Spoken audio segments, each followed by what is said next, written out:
This is a sport like no other. Countless hours of planning and preparation have brought you here. Welcome to Honor of Kings. Enemy minions will arrive in 5 seconds. Alright, what's up, people? We are playing some Donhuang, however you pronounce that. In the sport lane here, got my Ruby, Crystal. We have our team! Just running the typical meta for the tank builds.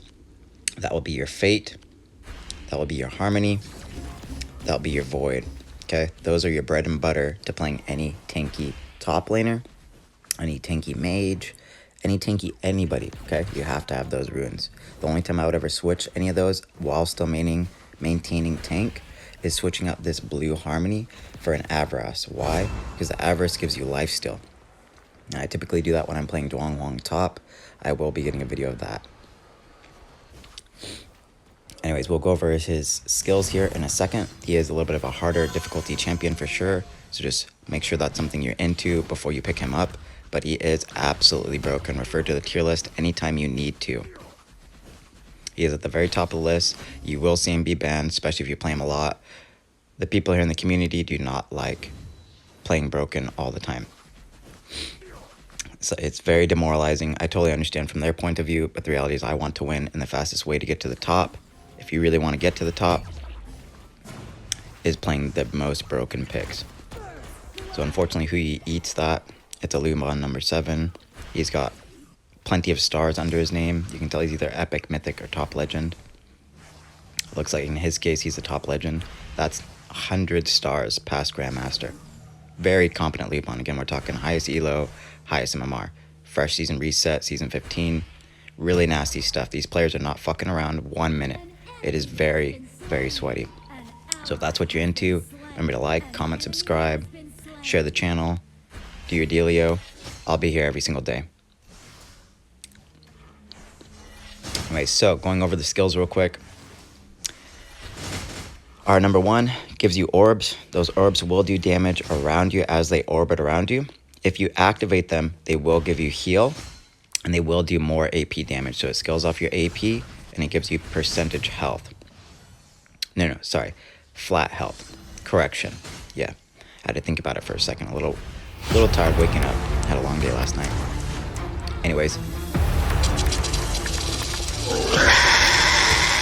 Skill number 2 will throw those balls out.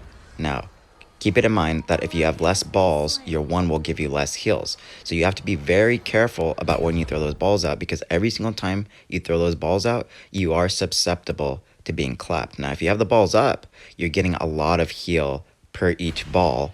It gets really hard to destroy you to the extent of comparability to a Dio-chan or a soloist in general. Very difficult stuff. That's why he is solo viable.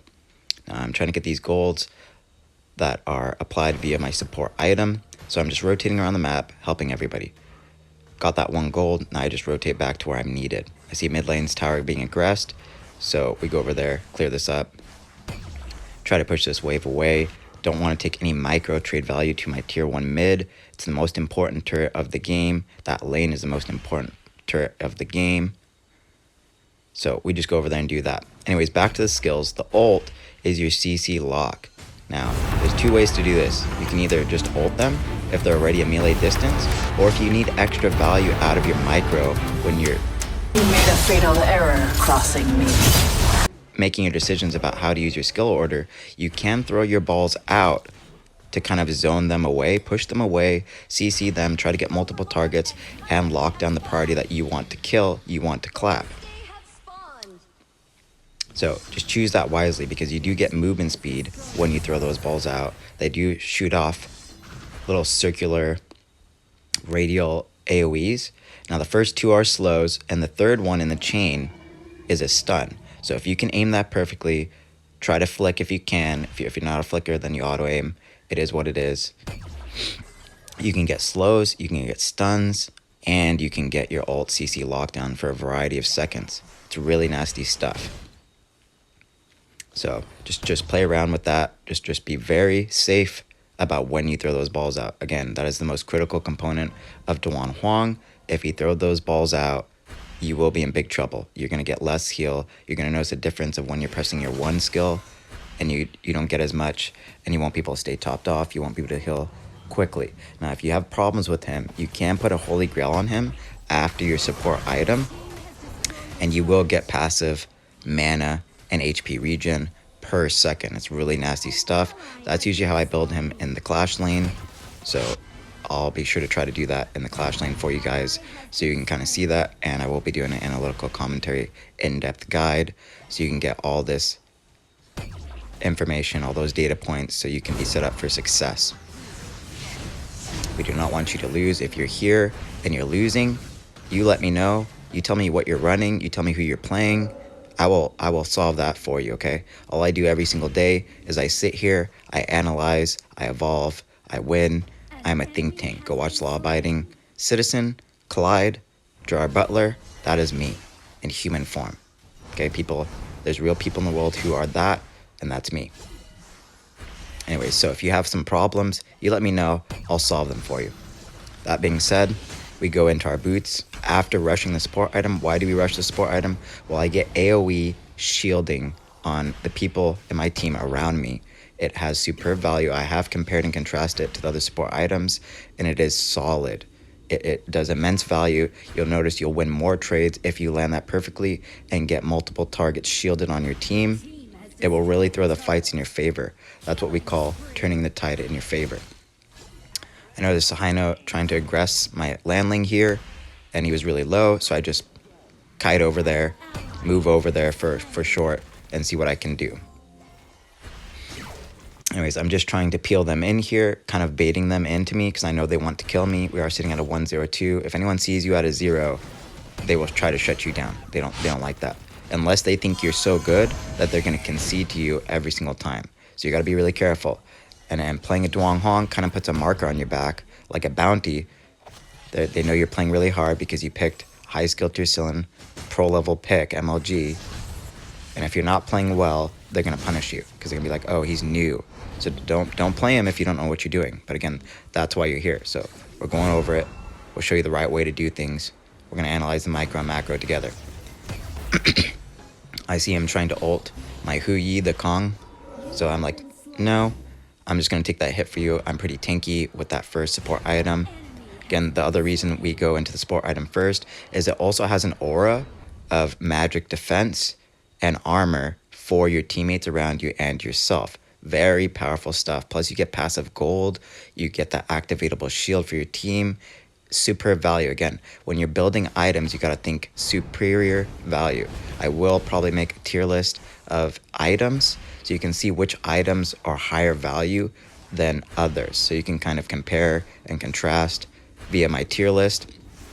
And then when you're cooking, those will be your foundations. The ones at the top will be what you should likely be cooking with. And you'll notice the ones I put up there are the ones that are going to lead you to building winning builds. Okay, we are cooking perfection. We're going to make our opponents eat it, okay? So if you're interested in that, let me know. Otherwise, I'll try to do it when I have time. Again, I'm in the grind right now, trying to rush the stars, trying to get up before everybody else gets up.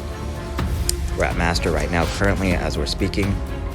So we'll see what happens. I already saw someone It's good to see you taking the initiative. with an 84 stars already. And the season reset just a few days ago, and unfortunately, I've been busy, so we're trying to get up as fast as we can. Anyways, so back to the build. I get those boots of resistance there for that CC resistance. I don't want to be taking extra CC. I want to solidify CC for my team, crowd control for short, and I want to mitigate theirs as much as possible. That goes back to counter play. Okay, so now we pick up our second tier 3 there. Forgive me, I don't know what it's called, but I will post these in the video when I go into editing studio, so you will be very familiar with it. But it does a magical fiery shield that does AP damage, plus it has a unique passive that allows anti-heal. So other than the Mortal Punisher and the Cobra item on the AP tree, the Cobra looking item, this is your third option to mitigate or counter their lifesteal. Everybody and their mother buys lifesteal, so you just got to watch out. And a good thing to do is buy that item. You do nice damage I don't give a shit. And you'll be cutting away at their total lifesteal. Really good stuff. Unfortunately, I get caught away from the team and I get clapped. Probably bad positioning on my part, but it happens. They're trying to group up to stop us. There's nothing really I can do about that. Plus they have a Yan. You'll notice that healer on the enemy side can be very annoying, and they do ban him a lot. And I put him a little bit lower on the tier list. Why? Because there's higher value than having just that, and with so much anti-heal in game, it is beatable. Especially because if you target their damage dealers, then Yan basically becomes useless. Right, so he has to position carefully, and if his heal isn't good enough and his ult isn't good enough, then he's still going to lose. And when you're playing against a Donhuang, and I just instantly CC lock your damage dealer, then you don't get safety. They'll clap you right afterwards. It's not to say Yan is not a good pick. He is, and he does get banned, but there's better picks like Liu Shan or Donhuang. Or even Kui. Again, I have the world record time for a rush game here, a speed rush. Eat your humble pie, YouTube. 7 minutes on a Kui hyper carry with a Kui. Now that was pre-shield on turrets at 4 minutes. But nowadays, if you add 4 minutes, you should be able to rush a game with Hui and a good support in about 11 minutes if you really know your game.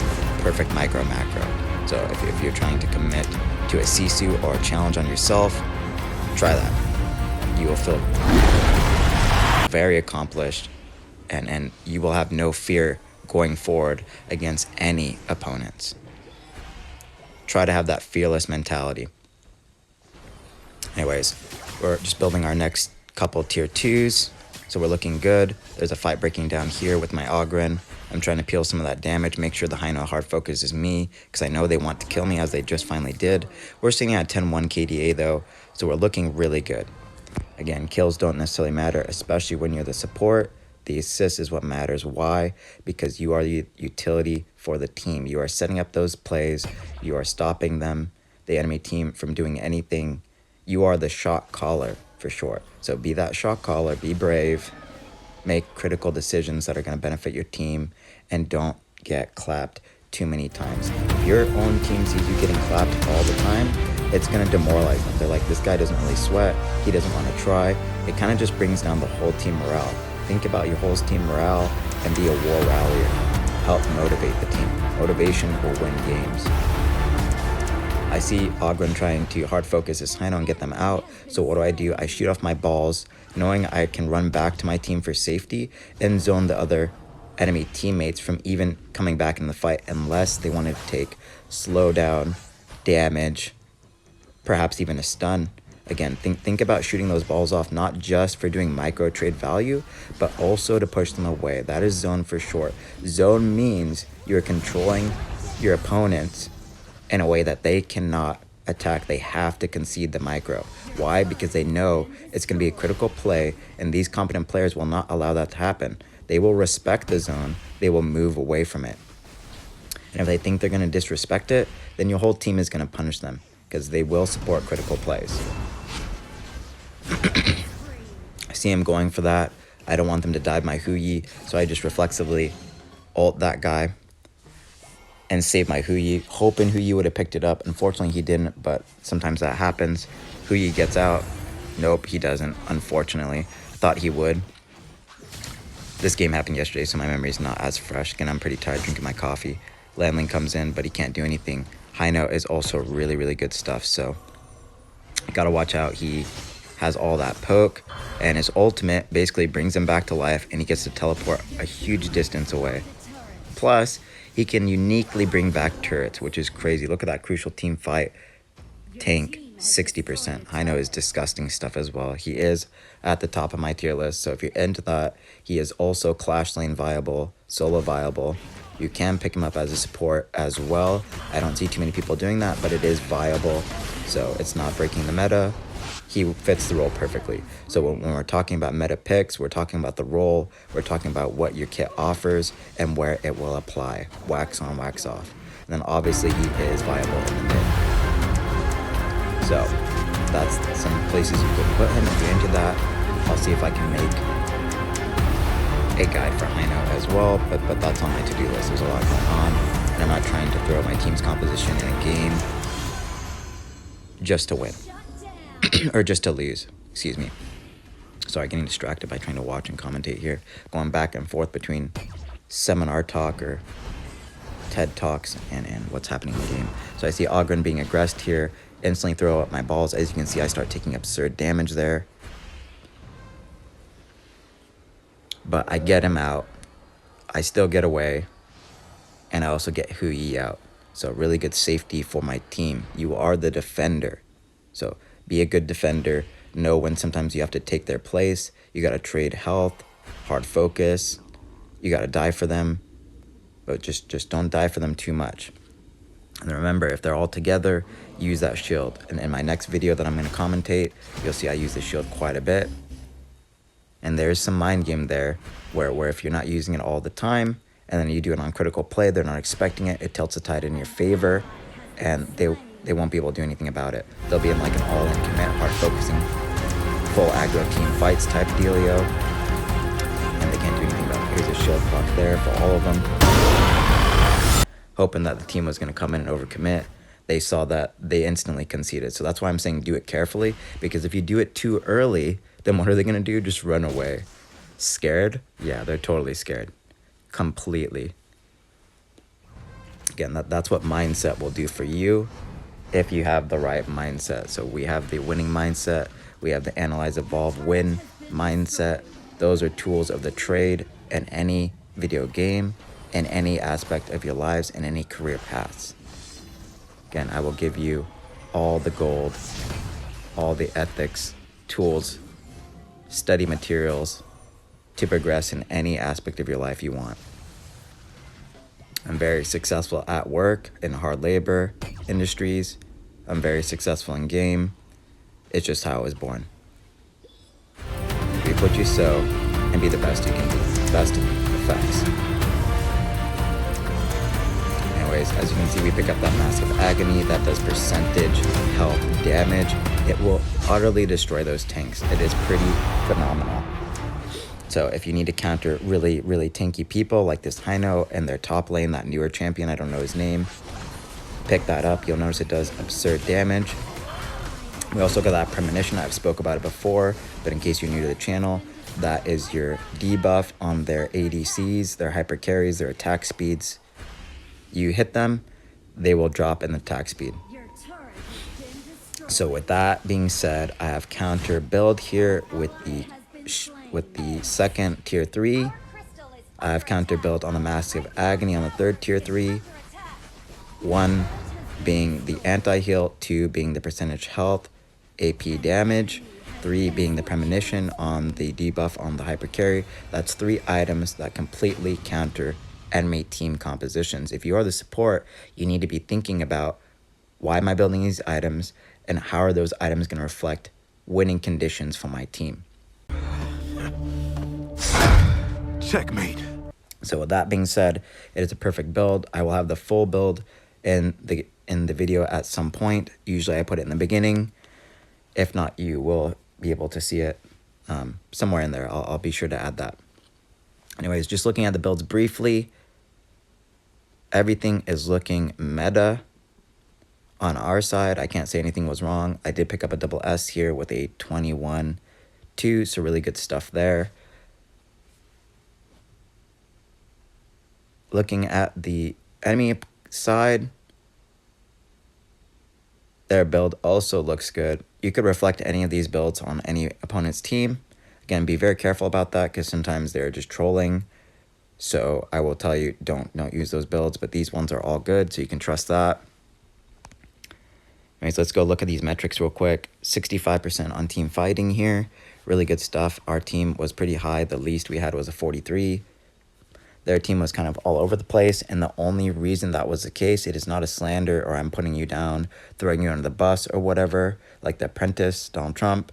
The reality is we was pressuring all their lanes, and what does that do? As I said in these video guides, it will force them to split up, and they're under duress with all these lanes pressed, and they have to split up and try to push the waves back. Otherwise, it starts leaning in our favor. This is a very balance-heavy game where maps map state will tilt the tide in your favor. So that being said, the Kayan and the Kong Ming were grouping up quite a bit to try to help those. We were just able to pick them off, easily CC lock them with the Donhuang and clap them. Other things to point out is my Ogren did have a 38% damage. My Zhao Kuo had a 24% damage. Really hard damage. So Zhao Kuo was really putting in work, really sweating it out. Obviously, Ogren was doing the most work here. Superb damage statistic with a 38%. That's pro level stat is what we're talking about here. So if you can get that, you should really pat yourself on the back. That is phenomenal stuff. He is a weapon of mass destruction in Larry's hands. So with that being said, that's about it for the metrics. You could also point out that the Luban here and the Kong Ming had a 27 and 25. So they were really putting in that damage too. Really putting in the damage. They were not giving in. Very sweaty match. So let's go check the match details on the objectives here. 7 turrets on our side, 8 on their side. We got 2 Tyrants and 1 Overlord. They had 2 Tyrants and 2 Overlords. But we still won because we played better as a cohesive unit, as a phalanx Sparta. Stay around each other, act as one unit, support each other's decisions, shields up, swords out. Okay? Think of that analogy in your head. And with that being said, keep on analyzing, keep on evolving, keep on winning, and I'll catch you guys in the next video. Bye. I have to give credit, with my team that without them it couldn't be possible.